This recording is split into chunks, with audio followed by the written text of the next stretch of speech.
ఇచ్చిన చాలునా గర్భఫలమైన నా జ్యేష్ఠ పుత్రుని ఇచ్చిన చాలునా ఏడాది దూడలనా వేలాది పొట్టేళ్ళనా నీవు చేసిన ఉపకారములకు నేనేమి చెల్లించును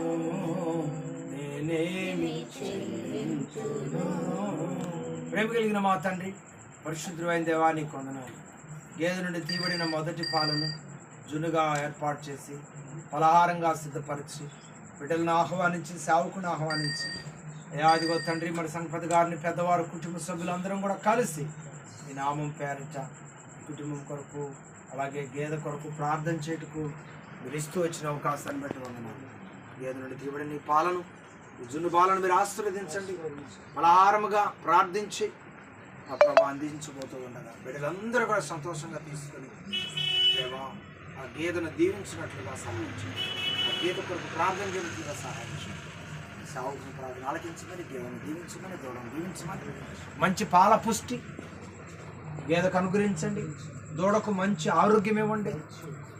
అలాగే మంచి ఆహారం తీసుకొని మంచిగా పాలిచ్చి ఆ గేదెను పెంచుకుంటున్న ఆ దూడను పెంచుకుంటున్న కుటుంబానికి సంతోషాన్ని కలిగించే విధంగా ఫలింపును కృపను గొప్పగా అనుగ్రహించి నీ నామానికి మాయం తెచ్చుకుంది. యేసయ్య పరిశుద్ధ నామంలో ప్రార్థించి అడుగు వేడుకుంటున్నాను పరమ తండ్రి. ఆమేన్. ఆమేన్.